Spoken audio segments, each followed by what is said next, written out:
What's up, guys? Welcome back to Newswave. So a bunch of random pre-order pages have started to go up online since that PlayStation 5 event, but one larger website seems to have had a ton of pre-order pages flood them, and we're going to talk about that today because I had a lot of people message me about these pre-order pages and if they should go ahead and pre-order on it for the PS5. Also, a new Kingdom Hearts game was announced, and it is going to the Switch, the PS4, and the Xbox One, so that's good news for Switch owners, but it's probably not the Kingdom Hearts game you were hoping for there.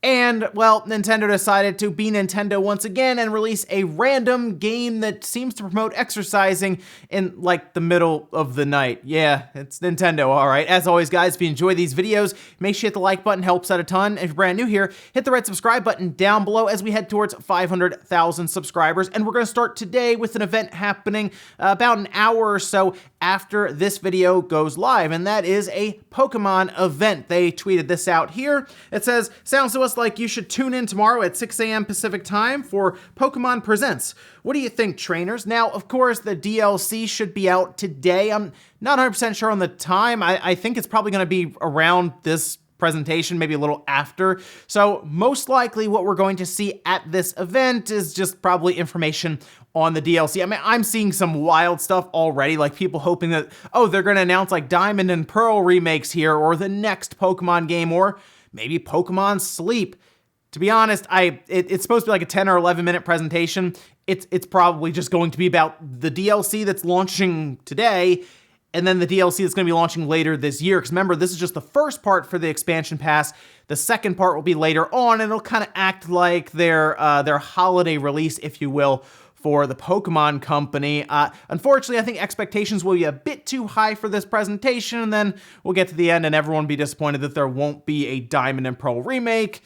But I guess you never know. We'll see in about an hour. Also, we had heard previously from Aspire that the Star Wars Episode 1 pod racing game, the one that was from the Nintendo 64 and they're bringing up to the PlayStation 4 and the Switch, and it looks like they kind of just smoothed out the visuals and just threw it on the consoles. That had been delayed. Remember, that was back in May, but we now know the new release date. It's coming out next week. That's June 23rd. So that's good news there for everyone who's looking forward to it. I mean, I like the game a lot on the Nintendo 64. I will check this one out, but after seeing some of the screenshots, expectations have been lowered a bit. It doesn't look like it's like a massive leap in visual clarity when it comes to even just upscaling and smoothing out the visuals. However, I want to see it in motion to see if maybe some of those screenshots were just bad shots that they took, or maybe they were earlier builds. Who knows? Maybe they even took some of the time from the roughly month-and-a-half delay and did some more work to it, and I guess we'll find out, but I'll definitely be talking about this game, at least on the podcast the following week. Oh, and we keep talking about that Batman game that was probably teased way too early because we haven't heard anything about it. Rocksteady, all they've done is announce that they won't be making announcements at any events that come up, right? So naturally, when we hear this, for example, Nibble actually picked this up and tweeted it out, saying that the DC Fandome announced a virtual event for DC fans on August 22nd, and the official PR mentions new announcements from WB Games. Great! Wait, does that mean we have to wait till the end of August to have that new Batman game announced? Because that doesn't seem correct. That is a long time. And if they're waiting till August 22nd, does that mean it's not even coming out this year? So the Batman game that I'm thinking of is the one with the Court of Owls. That's probably going to be announced this month at some point, I thought. Maybe during that Summer Games Fest through July even, because that I thought was going to come out this year. The thing that could be at this DC event for WB Games, I mean, that could be Rocksteady's game. That's something that we have heard was like Suicide Squad. It was a Batman game. It was a Superman game. It's bounced all over the place, all right? So at this point, who knows what it really is? But maybe that's where they have it. I don't know. There's still that Harry Potter game that got leaked out a while ago. It's still bouncing around for WB Games. So right now, they seem to have 3 different games that they should be announcing soonish, and that Batman game, I think, has to be announced before August 22nd. So I would look towards this event for either Rocksteady's game or a Lego game. And guys, with some of the quick news out of the way, let's get into the bigger stuff. Let's start right away with these PlayStation 5 pre-order listings that have now started to pop up. And they are currently popping up specifically on eBay. And you can have a look at them here. There are a ton of them. I mean, we're talking in the range of $1,000, $1,100, $1,500, almost $1,900 for some of these. And you might be thinking, oh, well, those are just buy it nows. No one's really buying those, right? Actually, yes, they are. And it's not even just buy it nows. You can even look for yourself right now. There are several that are up for auction, specifically with like 20 to 30 people bidding on it at any given time, with history of really pushing what was once a $700 to $800 listing up to over $1,200. And it's crazy to me to see this because they haven't gone on pre-order. Like these all say in the title, confirmed pre-orders. I have no idea how they would do that. Some of the listings, and I went through and started checking them out, seeing how they could possibly do that. Are these stores that are putting them up? No, these appear to just be people who in their description say that they were able to pre-order them when they briefly went up on a store. They don't list which store or anything, and that they will be delivered to you sometime from November to early December. What is happening here, just so you're aware, because people are messaging me saying, wow, people managed to get these things pre-ordered. Where are they getting them from? They haven't actually pre-ordered them yet.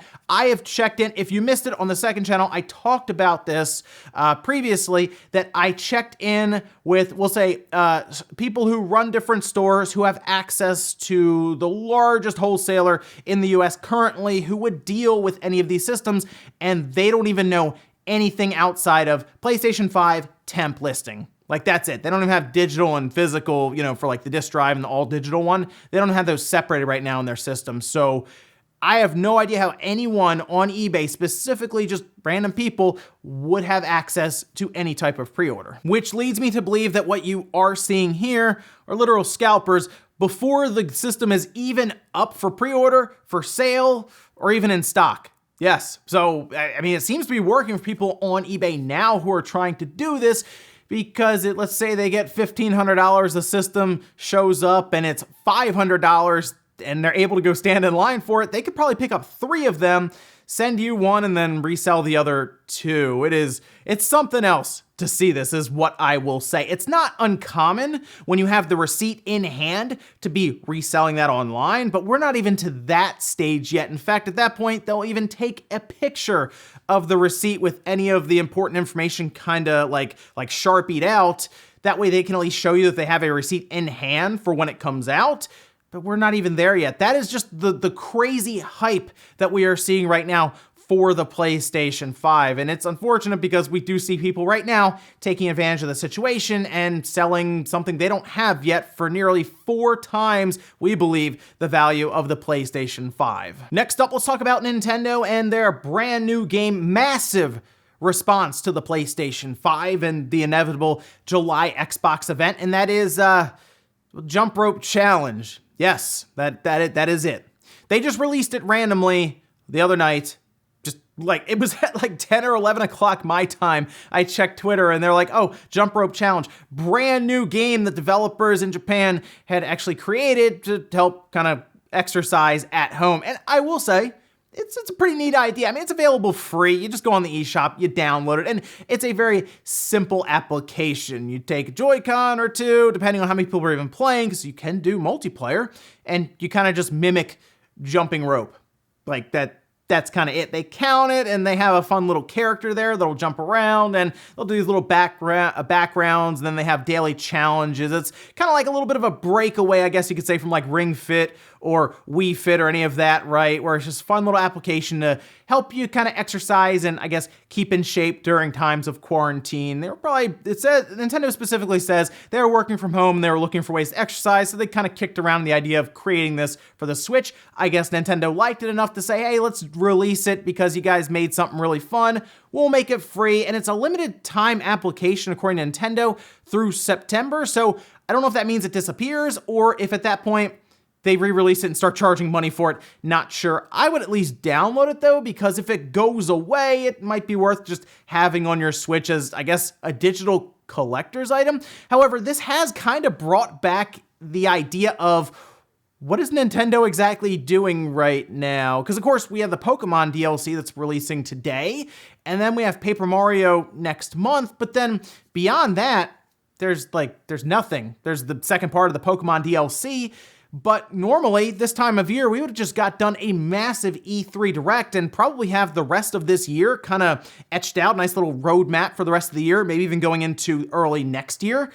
But like now there's just nothing. It's very uncertain times right now. I think a lot of us understand that with working at home for a lot of developers who are not used to working at home.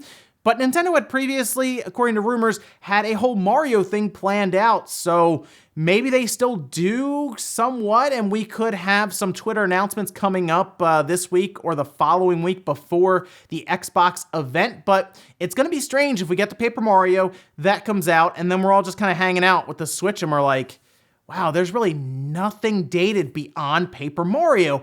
I don't think we'll get to that point though. Most likely, Pikmin and the Mario Collection will get announced ahead of that, and then we'll at least have some holiday stuff in like August and maybe October to look forward to. But Nintendo dropped the bombshell here, obviously, the Jump Rope Challenge.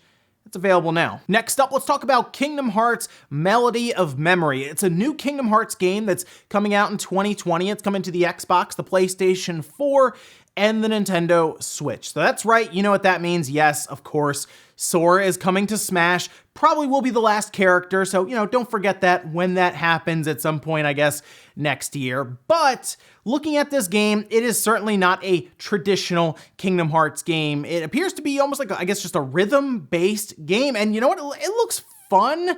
It's not the typical Kingdom Hearts game that maybe a Switch owner was hoping to hear about when they hear, oh, Kingdom Hearts, Switch, finally the Kingdom Hearts games are coming over. No, it's a bit different, but I do like the look of it for what they were going for here. However, I know what you're thinking, again, as the Switch owner, when are they bringing Kingdom Hearts 1 and 2 at least over? 3 is, we'll see about that, but like 1 and 2, obviously that should come over at some point, and I think it still will. It's just, it looks like they're going to do Melody of Memory probably first even. Remember, when it came to the Xbox, they just announced all of that stuff, right? Kingdom Hearts all over the place, and then it jumped to Game Pass, which it's available on now.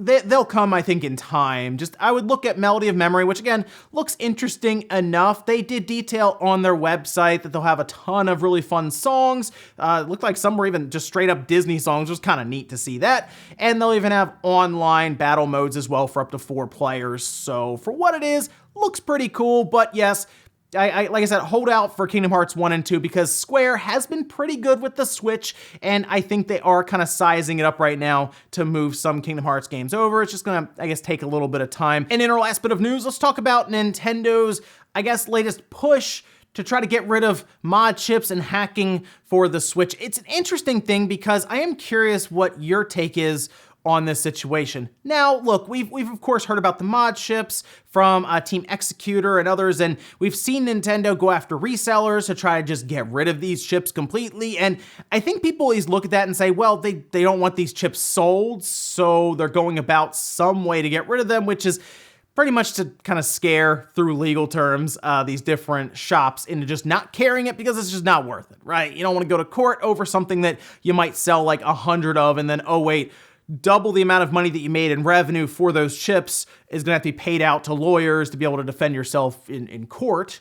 Well, it looks like Nintendo is now also going after services to install these chips, not anyone who's selling the chips, but someone who's selling their service to then install the chip. This was a weird one, so check this out. Ars Technica managed to have the story on this one. You can see it here. They say Connecticut-based logistics consulting LLC has offered a Nintendo Switch SX Core, SX Lite mod chip service on its website for a few weeks. According to founder Ben Van Reen, as noted on the site, the $6 offering is not for the purchase of the Nintendo Switch SX Core or SX Lite mod.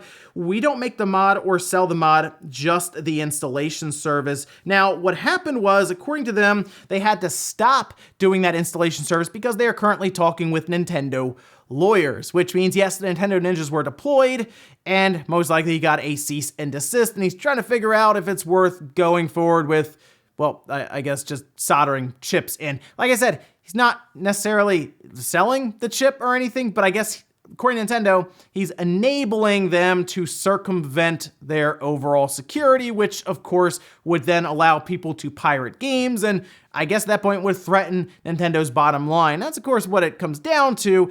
It's just odd, like, okay, I get Nintendo doesn't like the chips, right? All right, but like somebody who's just saying, okay, well, I'll solder it in for you. I'm not gonna sell you the chip, but if you have it, you send me that, I'll just drop some solder and it's good to go. I don't know, that seems a little out there. It seems like a bit of a reach, to me anyway, for Nintendo to be doing that, and I don't think they'll really be fighting it because it's probably not worth the hassle to go about that. But we'll see what happens. Maybe they decide, hey, you know what? I am gonna push back against this.